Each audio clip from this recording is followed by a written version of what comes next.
It's a Marty party. We're talking about an absolutely insane freak of an athlete. Now, in my lifetime, I've been blessed to witness some of the greatest athletes in human history at the height of their careers.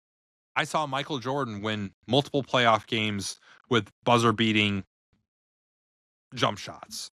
I watched Tom Brady lead the greatest comeback in NFL history in Super Bowl 51. I know Atlanta Falcons fans are still a little bit salty about it. I even watched Michael Phelps win gold medal after gold medal in multiple Olympics. And, you know, with my daughter being in swim, full-time year-round swim now, I'm even more inspired by what Michael Phelps pulled off, now seeing the hard work that my own daughter puts into that sport. But what I witnessed live on Netflix last night was unparalleled in both skill displayed and the consequences if unsuccessful. I'm talking about the incredible Alex Honnold, who is best known as a free solo climber, which is someone who rock climbs without ropes or other safety apparatus. Honnold is perhaps the most famous living climber in the world and has made public awareness of free solo climbing mainstream, while also racking up elite big wall and speed achievements. His signature milestone is the first free solo of El Capitan's freerider route in Yosemite National Park in 2017, a feat that was featured in the amazing free solo documentary. I love that documentary. I mean, you just got this guy sitting there talking about how his amygdala, the thing that produces fear hormones in you, doesn't quite fire for him, or he's an extremely high threshold for it. The guy's living out of his van in Yosemite, just climbing this thing every day, studying every little crevice of it. It is an amazing documentary. Again, it's called Free Solo. If you haven't watched it, go watch it. He's also posted major speed records on El Capitan routes with partners like fellow famous climber Tommy Caldwell. Tommy Caldwell is an amazing human in his own right. But I'm talking about him today, you know, Alex Honnold, I should say specifically. I'm talking about Alex today because he pulled off a record-setting climb in Taiwan last night. He free soloed Taipei 101, which is a 1,667-foot skyscraper without ropes or a harness, in an ascent that took about 91 minutes and was streamed live on Netflix. Live, no delay. That means if he slipped and did something, like if he fucking died, it was going to be on live international TV.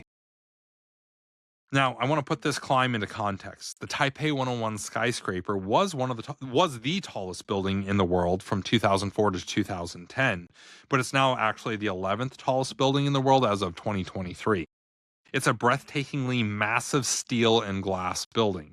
Steel and glass, not rock, not granite, not sandstone, anything like that. This is slippery, smooth steel and glass that he was climbing on. Honnold scaled the skyscraper with nothing but a bag of chalk around his waist, no ropes, no harnesses, no parachute, nothing of the sort to prevent a tragedy happening if he had one bad grip. One bad grip, one slip of the foot the wrong way, and he was dead. There is zero margin for error in free solo climbing attempts. Very few climbers engage in this. This is not something that your average rock climber is doing. Even for a lot of people that go to a typical rock climbing gym, even just lead climbing is maybe as adventurous as a lot of climbers will get. You know, doing a free solo attempt, because there's just zero margin for error, it's rare to see. There's very few people that are competent enough to do it. And, you know, Alex Honnold himself has said he doesn't have a death wish or anything like that, but it is one of his passions. He does pursue it, and he trains specifically for it. Now, Honnold climbed the 1,667 feet it took to reach the very top of the building now this is the impressive athletic feat, 1 hour, 31 minutes, and 34 seconds. Straight vertical climbing for an hour and a half. My forearms are sore just thinking about doing that. It's an incredible feat. French climber Alan Robert, I'm sure I'm not saying that the way French people would say it, but I'm saying it the American way. French climber Alan Robert previously climbed Taipei 101 in 2004, but he used safety ropes the entire time. Honnold is the first person ever to climb it ropeless. Now, multiple climbing media outlets have characterized this climb as the highest urban climb in history. Now, part of what makes those records hard to get is it is illegal to go climb buildings like this without permission ahead of time. Alex even talked about that was part of his motivation in doing this. It's not because it was going to be live on Netflix necessarily, but because of the fact that like it's rare to get legal permission to go climb a building. And for somebody like him whose life's work is climbing tall things, it was an opportunity he just couldn't pass up. And part of the reason, a lot of climbers will do it illegally and try to sneak their way up it, just like with base jumpers jumping off of tall buildings. Usually it's an illegal action. They try to get away or just risk the arrest and pay the fine or whatever. They do their own risk calculation and all of that. Alex never did any of those sorts of things because he wanted to stay on the right side of the law. I applaud him for that. And it's pretty cool that the one time he does it, the one time he does go climb a skyscraper is, and I don't know that this is the only skyscraper he's ever climbed. It's certainly the most notable one, though, that it was completely legal and blessed off on. That's pretty cool. Now, for me, watching it at home live was really something. I had both my daughters were watching it. My nieces and my nephew were also over watching it, and everybody was, regardless of age, glued to the TV. The shape of this building, there's multiple like ledges that flare out as you're going up, and just seeing what he was doing. I mean, multiple obstacles. There's these little corner decorations that were on the building that he had to negotiate as an obstacle on his way up. And you just look at these, and before he actually gets on it, you're like, I don't know how he's actually going to do that without falling off of it. Like, it really looks impossible to do. And then you see him do it. And just like any amazing professional top tier athlete out there, they almost make it look easy. It's definitely not easy, though.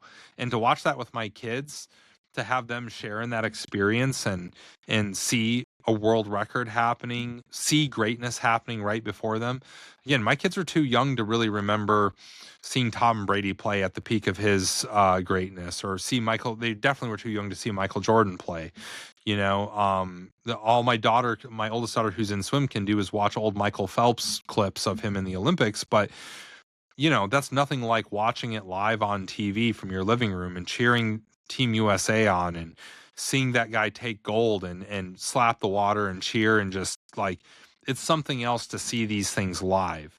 And I'm sure it's at another level entirely to be there in person. I can't imagine what it would have been like to been in the Chicago Bulls arena and watch Michael Jordan play in person. I can't imagine what it was like to be in the stands for Michael Phelps Olympics swimming records, to be in Foxborough watching Brady fucking sling it all throughout his, 20-year career? 20-ish year? I forget the exact number now. Long career. Played till he was 45. It'd be just crazy to watch any of those in person. So the fact that we even got to watch it on TV is really incredible, and a testament to the technology we have these days that make these things possible. It's a Marty party. It's a Marty party.